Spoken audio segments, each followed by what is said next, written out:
What is going on, everybody? Welcome to another episode of Kicking It with Kachi, where every Sunday, I can't even say every Sunday now, it's pretty much every other day or every chance we can get, where we interview individuals that are doing dope things in the industry, taking the industry by storm, and making strides and aspirations in their own right. And today, we have the honor, distinction, and pleasure of sitting down with legendary musician Rhode. And I'm gonna get a soundboard, so there's some Going on, man? applause and sound bombs to play after that, so you can feel properly introduced.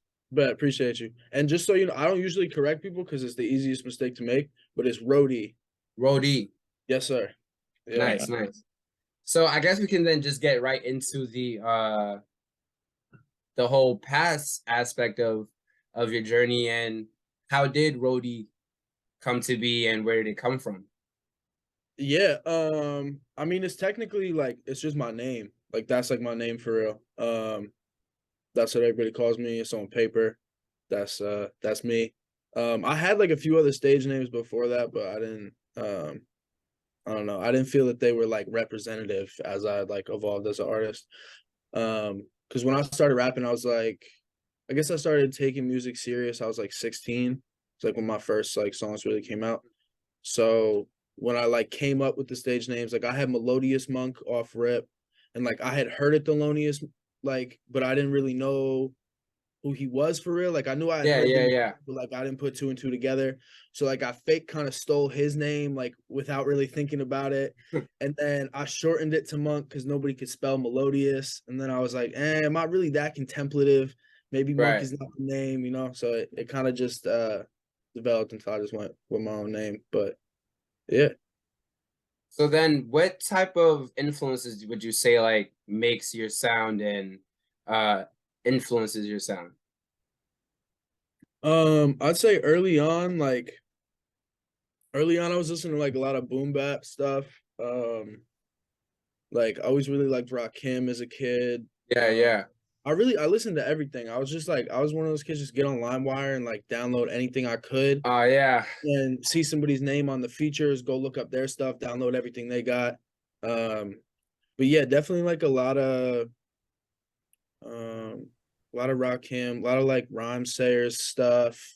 Um what else was I listening to super heavy back then? A lot of Lucky, Hmm. like real early on, a lot of Doom.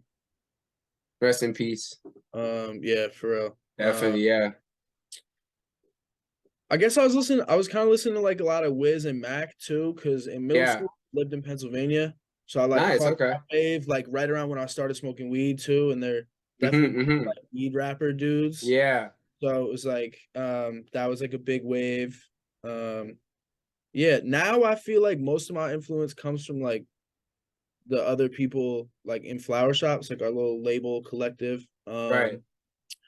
So yeah, just like steel sharpening steel, just working with the guys all the time, I feel like is like usually what puts me in that pocket.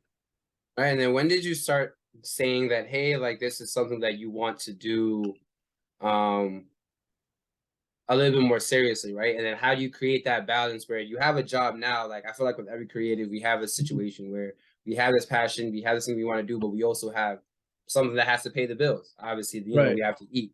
So how do you create that balance of pushing forward in this passion, this aspiration, while also maintaining that, regular day-to-day life thing? Yeah, definitely.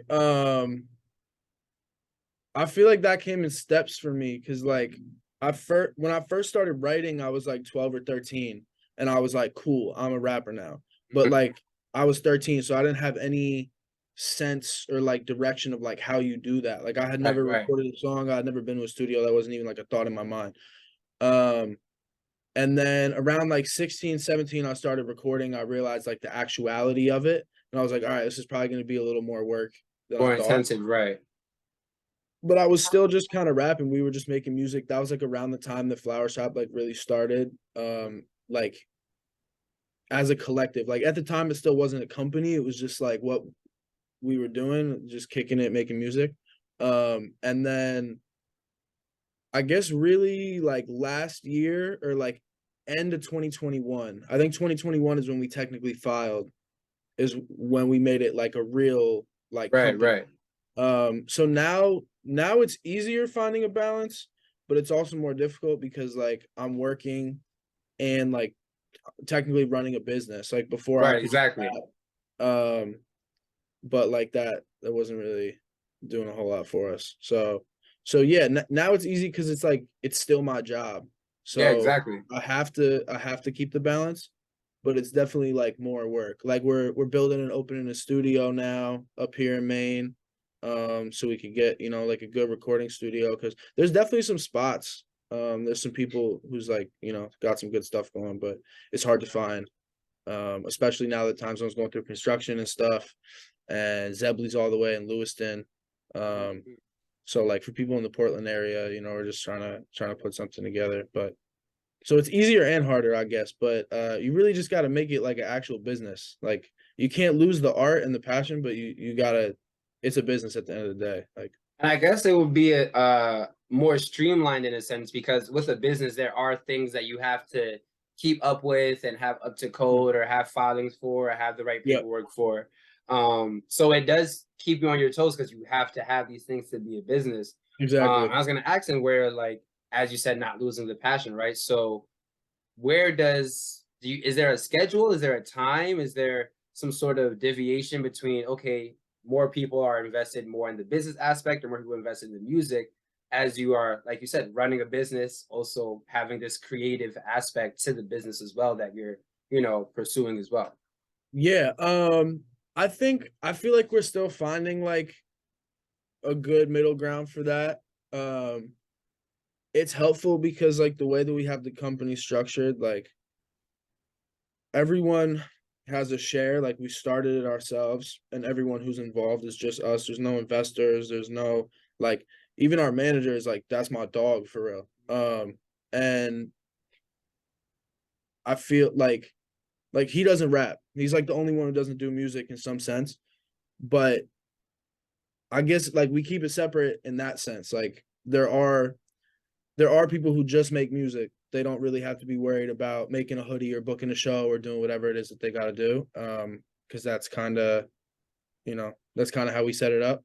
But Right. also, it is helpful because we got a lot of people. There's like 10 of us. I think 9 or 10 artists. I could be messing the count up. I'm probably forgetting somebody, but so yeah, it does make it easier because it's all we balance it out. Um, but yeah, it definitely can be hard sometimes. I feel like we try not to like schedule like recording sessions, like aside from Right. like Right. we book a session, but being like, oh, Tuesday we have to record. Like I Right. feel like you can mess up, your flow and your workflow and your energy, kind of forcing it. Like you don't want to force it when it comes to like Has art. to be It makes organic. it Right. yeah. But yeah, so I feel like we're still kind of finding that balance, but it helps that we have like a management position to do, Right. stuff like that. And I feel like having the studio as a business definitely helps too, because it's like you're in the office, but you're also in a creative space, Right. Right. like at the same time. So And I feel like with nowadays the idea of the collective, right? Like as we're growing up, you remember the SoundCloud era, ASAP Mob, Odd yep, Future, even like YMCMB, right? yep, Having like yep, collectives, Meek Mills, Dream Chasers, Good mhm, Music with Kanye, right? You had Rock Nation with Jay-Z, all these people, all you got collectives, right? And then having people collaboratively work together within incubated collectives, right? And nowadays we're seeing that because we realize that the power of networking, sideways with you. So in working with these collaborations, where does the um I guess talk come into where, let's say you are approached by a major label, right? Or mhm, approached to in terms of more exposure through a partnership, right? All of mhm. you guys have an equal stake in it. Where's the I guess connection, I guess, that a lot of people when they're growing up, what should they look out for when they have these collectives, and then Mhm. as they get bigger and have more exposure, what should their decisions sort of be as they talk and get into more rooms? Yeah, definitely. I don't know. I feel like I was really like blessed with um with Flower Shop. Like it wasn't like it is technically my company. Like I filed it, but it was never my idea. It just kind of came to be. It was like originally it was me, my man's Wooly, who I went to high school with. Um, best rapper, he's crazy. And the homie Trevor Hill, who's like my current roommate. That's my dog. We've known each other like a decade. Originally, it was just the three of us, and like I don't know, like I guess it was me and Wooly really who started it, and then we met Trevor, but it was like at the same time we started working with him was kind of the inception. So it was Right. like Trevor couldn't tell you how he ended up in Flower Shop. Like I don't really know what the conception of it was initially. Um, and then like so it was just mad organic. And then everybody who joined like thereafter, like we were working with this producer homie, okay Cree, a lot at the time. He was living with Wooly, and so he just kind of fell in. And then like my man's Expo moved here from, I think he was staying in Vermont at the time, but he's from Connecticut. He moved up and he was like living on my couch, and like he sings crazy, he plays guitar crazy. So he just Kind of kind of kept growing yeah, I with was like, all I these can't people. like, Yeah. yeah, I was like, I need him. And then I would just Right. be around people who were fire artists who like I legitimately fucked with. And then it was just like, I need him. Right. And Right. we're all like I say this in the most humble way, like we're all wild nice. Yeah. So it didn't take like it didn't really take a lot of convincing because like we were all just kicking it. Like we're really like friends, which I feel like is the thing that it's like there's not a lot that could really like fuck up what we got going on. Right. Like at the end of the day, if a business opportunity falls through, cool. We still back in the crib the next day trying to figure out what we got going because Right. it's really just the guys. Um, but yeah, I would say just like organic. Like everybody who ever asked me if they could be in Flower Shop, it was dead from that moment. Like that's Yeah. just like we shouldn't even have to talk about it. It's just gonna be that if it's that. Yeah. Yeah. And yeah, I and also like there's nothing wrong with a major. Like you need distribution, you need promotion, you need all those things, and the machine is wild helpful. Like that's Right. why it Exactly. Like works. it's a double-edged sword, right? That's positive Yeah. and negative. Right. Just don't, like probably don't sound at 360 unless you're just trying to get your movie Right. out. You know what I mean? If you got a lot of faith in that album, hey, maybe take the 360. But And you got a lot of debt. um, Yeah. You might as well just take the money up yeah, front. Yeah. yeah. But yeah, I think and just communication is the biggest one. You gotta listen to each other. Everybody's gonna have ideas. They're not always gonna be like, sometimes those ideas are gonna conflict. Right. Right. We got 9, 10, 11 people working on everything we do. So it's a lot of it's like you got a built-in production team and release team and everything right there, but also we don't necessarily have like a hierarchy. Like we're all Right. equal. Right. So, Right. so you Exactly. gotta you gotta be able to respect people's voices and shit like that. But yeah, I mean, like I said, it's just we're all homies, so like we make it work. It's easy. I was gonna say, like, with looking at the positives, unfortunately Mhm, looking at the negatives that could happen as well, right? Like what are mhm, some of the obstacles that kind of came your way in developing both one, having to develop your brand as mhm, Rhodey the artist, singular mhm. artist, and then also, Flower Shop as a collective business label in itself. Yeah, definitely. Like we I think that's something that we're definitely like just getting a good grasp on right now because initially like when we first started taking like the collective idea really serious, we didn't have like real management. And we had like a few different managers, like a friend of ours who used to do a lot of our graphic design and he's done like some cover art for us and stuff. He was kind of loosely managing us. He was like making our merch and like used to book us shows and stuff. And then he went to school and got a job, had other stuff to do in New York. So we kind of like another one of our homies who was shooting some videos for us. He was kind of pseudo managing us. I kept trying to get him. I was like, "Yo, be our manager, be our manager." I would just Right, call right, him right. manager all the time, so he would like, you know, just get it in his head. Um, Exactly. and it didn't really work out. And then we were working with this girl from Jersey. She had worked with like Goth Boy Click and Yeah. like Tracy and Peep and stuff. And like she introduced some of the homies to like Fishnark and them. So we were like, all right, cool. This could be like a cool little opportunity. So she was kind of pseudo managing us for a bit. And then that was weird. And then um and then I kind of had like an epiphany in 2021. I was like, damn, we kind of like, in order to do that, like in order for me to build my brand, like as a solo artist, and Zay to build his brand, and everybody to have that, as well as us being marketed like as a label or a company, and also like the collective way, it's the easiest way to make money out of the brand. Like it's the easiest way to Right. sell merch. It's the easiest way to Right. all that Right. sideways Exactly. networking is perfect. Right.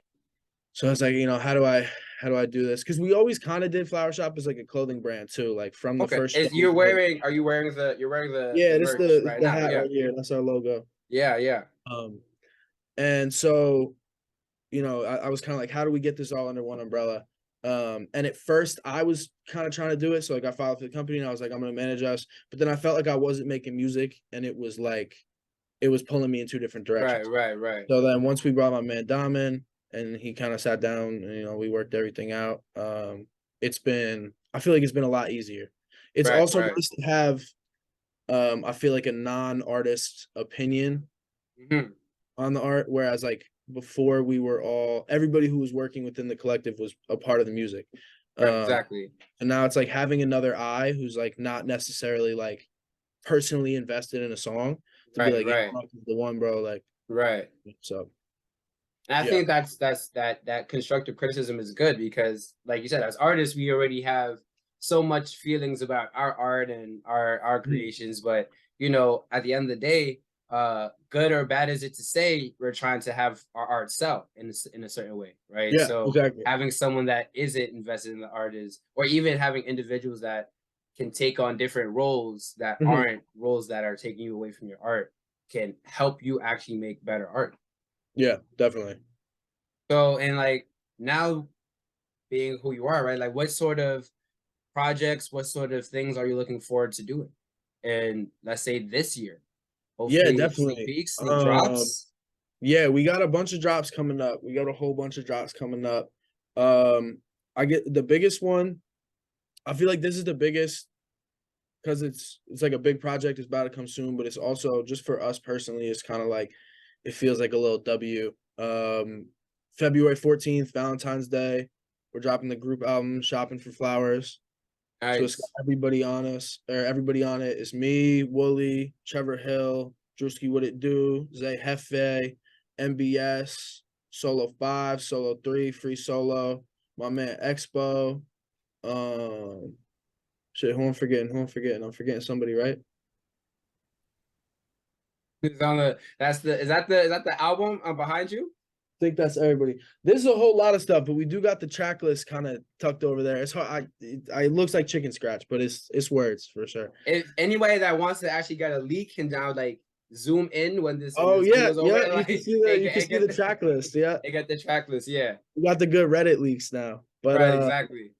yeah. So that's coming Valentine's Day, February 14th. Shopping for Flowers. It's crazy, man. It's really. I feel like it's one of the best projects that I've gotten to work on in my career. It's just like it feels really good to like watch and see all the guys come together. Like, and we've been rapping for a long time, all of us, and we've been Right. working Right. for a long time too. But it's like this is a few of the guys like first like real project, like whole album.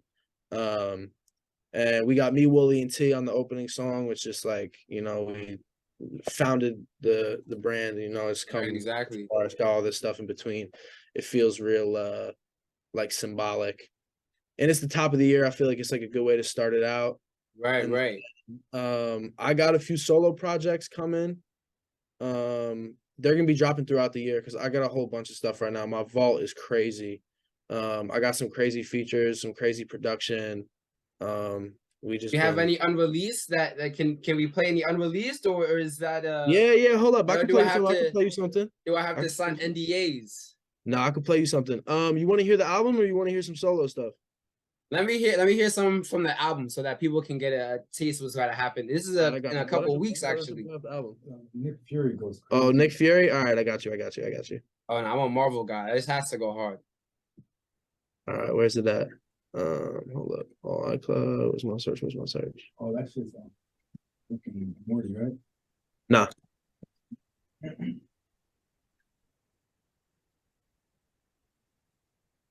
there's no strum. All right, you can hear it. Never fucking. Could you hear that? Oh no, I can't really hear it. Oh, you know what? You know what it is? It's because I'm trying to do it both on the laptop here. I got it right here. I got my notes on my phone too.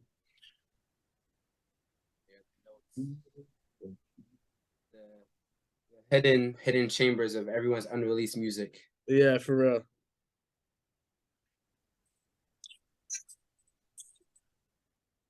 Big NFD shit.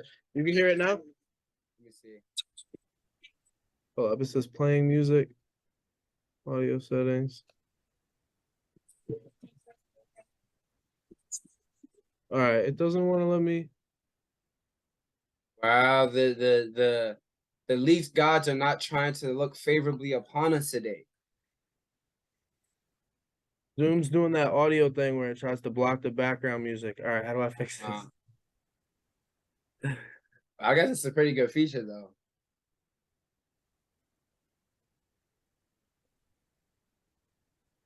Yeah, come on. Audio.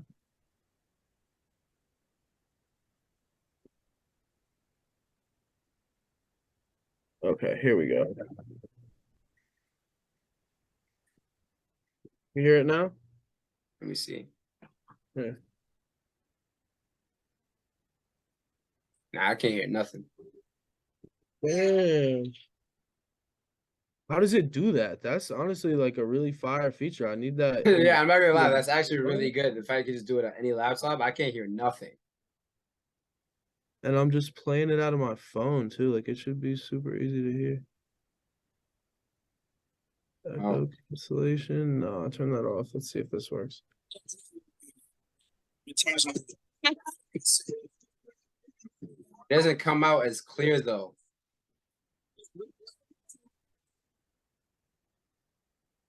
This is super weird. Well, I guess we gotta wait for the album to drop then to hear it. I was gonna say, I guess y'all might just have to wait. I can send you something if you want. I'll send you a couple tracks to listen to. Yeah, definitely. Send it to my phone. You got my number. Yeah. But yeah, we got the group album. I got 3 or 4 solo projects. I got a few EPs dropping. Me and Drewski got an EP called Rick and Morty. Fuck Justin Roiland though. I got yeah. Old Me's Dead. Shit happens. Still a good show. But Act 2 is the album. My man Trevor Hill's dropping a crazy album with Tovi. That's probably gonna be, I think, maybe like the next project after Shopping for Flowers, maybe. We got some new pieces dropping. We got some new hats coming. We got a hoodie coming, free solo. I'll say I need to get one of them trucker hats. I need to get one of those. I got you, man. We got a few different styles. I got this one. I got this one in the maroon instead of the black. Okay. Yeah, hand me one of these. I got this one with the. Yeah, I need to get some trucker hats. You know, I'm a hat guy. If you seen the show, yeah, you know, I got you. Hats. Yeah, I'll send you a pack for sure. Definitely. So, do you guys plan out these? Are these albums done? Are these projects done? Or you guys just plan them out throughout the year? Yeah, so Shopping for Flowers definitely super done. With Tovi is musically is done. We still shooting some videos and like doing little logistics stuff. We got some merch for that one. And then yeah, so I'd say 3 out of the 4. Oh, I got 4 solo projects actually, not 3. 3 out of the 4 are done. 1 is still in the finishing stages. I got a few songs that I gotta record. I got a few I gotta mix. I'm like waiting on a feature from somebody. Got me and Drew's EP is basically done. We might do one more song. That's really like a preference thing.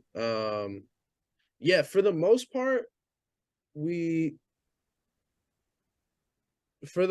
it's like finished projects that we have slated because we've been working over the last year to really like get all our ducks in line or whatever the phrase is. But there's definitely a few projects that we're working on right now that aren't done. Like Expo's got a project coming that's in the beginning stages. I'd say it's probably like 20-30% done. Zay's got an album that's coming out. That'll probably be in the summer. So that's probably like 60% done.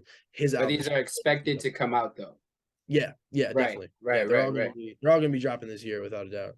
Nice. So then, would you say like an album being done isn't just like the music, but like you said, like the videos, the promos, the merchandise rolling out with it? Does that all of that culminate to being an album being done in a Yeah, sense? I mean, I would say so. Like, um, yes and no. It really depends on your rollout. Because if it's like an album where you're gonna drop the album and then like maybe for the next 3 months you drop 1 or 2 videos a month after Right, something right, like that, then like you don't really have to have all 4, 5, 6 videos shot when you right, drop. right, right, You right. got a little time depending on your cameraman, what your turnaround is. Um, but yeah, I would say at the very least you need track lists, cover art, release date before I feel like I turned it in. You know what I mean? Like, Right, right. yeah, Nah, that's dope. So now that we kind of get, I love to when I get my guests into the Kickin with Kachi studio. It's gonna get a lot more hospitable as time goes on. You know what I'm saying? But yeah, as I get them in here, I like to get them comfortable, and we get a little lightning round. So whoever's watching this later can get to know you a little bit better. yeah, for sure. All right. So obviously, like you said, shopping for flowers coming out Valentine's Day. So you have to let the viewers know, the lucky viewer who probably needs to get the keys to your heart, you know what I'm saying? Yeah. What is your ideal Valentine's Day gift? Oh, damn, that's hard. Oh man, my ideal Valentine's Day gift. Oh, this is a lightning round. I gotta hurry it up. Uh, a new mic or like Mad Weed, something like that. With Za. Yeah. Guys, we're actually really practical people. Like in terms of like guys are Yeah. just really practical. You know what I'm saying? Yeah. Like it's not romantic at all to get a mic, but it's definitely thoughtful. And it's like, I don't know, it's like my mom's isn't gonna buy me a mic. Like, damn, you thought to buy Right, me exactly. like, Right, that's pretty right, right. cool. Like, yeah. I asked my mom I need a tripod. She's like, "What you need a tripod for? Get a job." You know what I'm saying? Like, can't Yeah, get that for Valentine's Day. exactly. Yeah, my mom would be like, "What's a tripod?" Right, exactly. Mhm. So you go to the gas station, you're getting your munchies. What are 3 snacks that you're getting from the gas station? Oh, high chews without a doubt.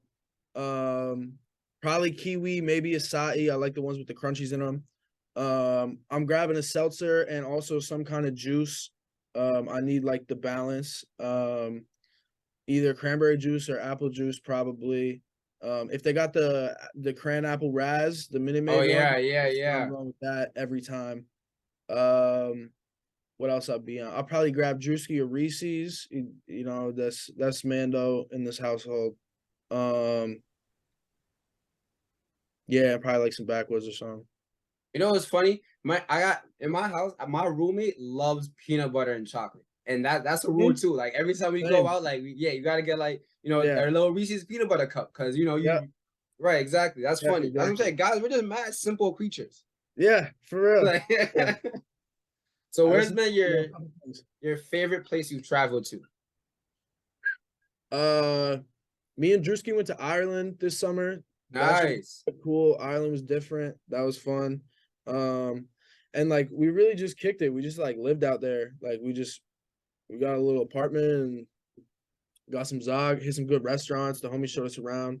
Um, so probably Ireland. As a kid, I went to I was on a cruise with my grandma and we stopped at I think it's like a little island that the cruise line like owns or something weird. It's called like Mm-hmm. Bay or something, but it's right by Turks and Caicos. Um, and I got to like eat lunch with a chicken and like Oh, nice. catch fish with my bare hands and shit. So that was type cool, but probably Ireland because that was like that's the only vacation I've taken as an adult that wasn't like a business meeting. Like I didn't go there Right, to right, right. like whenever I go to New York or LA or Florida or something like that, it's like we go do music shit. So Right, exactly. yeah. Nah, that's cool. It's always good time to like relax and like get vacation, get a little time to center yourself. And I don't want we're running out of time, but I definitely want to get this last one off because I know that people watching this are gonna watch this and say, "Yo, this person is doing what I want to do and going through things that I'm probably going through or gonna go through." So Yeah. you probably learned some lessons on your journey that maybe you want to share on to the next person watching this video. So what are your top 3 lessons that you want to share? Oh, man. Don't I say the first one is like don't overthink it. Um, I feel like you end up holding on to music for too long to the point where it's no longer relevant to how you feel, or you're doing a take 40 times in a row because you think one syllable doesn't sound right. It's like there's a lot of little isms when you're making Right. art that like that the average consumer is not going to notice. And even if they do notice it, they're probably not thinking about it the same way that you are because they didn't make it. Right. And yeah, with the business aspect too, don't overthink things. I mean, like do your due diligence, but like at a certain point, you just got to start getting the shit off. Because that's the only way that you're gonna get fans. That's the only way you're gonna get money. If you don't put nothing out, there's nothing for them to grab. So Exactly. yeah. Two would probably be, this is slightly contradictory, but like really like being on top of it. Like Right. a planner, like make sure you are writing stuff down because as a creative, like Whiteboard, yeah, obviously. exactly. The whiteboard, planner, calendar, you have 1,000 ideas, but it's like it can be hard to like organize and orchestrate everything and bring everything to fruition. And then the third one, I guess is kind of part of two, but it's like you're gonna have to spend money to make money. Right. And sometimes you're gonna spend money and it's gonna feel like a waste. Like you pay for promotion, it doesn't do nothing for you, or Right. you pay a videographer and you think the video sucks, whatever it is. But like at the sometimes it's just gonna feel like that. But you gotta not only do you have to invest in yourself, but like invest in yourself well. Like if you spend money with somebody and you feel like that wasn't the thing to do, the next time go a completely different route. Because different stuff works for everybody. There's no like you'll watch these YouTube videos that'll be like, this is how you blow up. You gotta make this Exactly. TikTok. You gotta do this on Instagram. And like that might work for Kendrick Lamar, but it's not gonna work for Post Malone, or that might work for Adele, but it's not working for somebody else. You know what I mean? Right. So yeah, I would say just you're gonna have to invest in yourself, but like it's gonna be trials and tribulations. Like it's trial and error. Just keep thugging it out. Try not to blow your bag. Trying to blow your bag, right? Yeah, I've blown a few doing this shit, man. I've been rapping almost a decade, and I'll tell you, it's some racks out there in the ether for me. But you get it back tenfold if you. And that's what I'm saying. Is money well spent because you're living out your dreams. To be honest, like exactly, yeah. I'd rather spend money making music than like be working in the corner office or whatever. Because my day job's not bad. I work in the cannabis industry. I'm not mad. I do what I love all day. Right.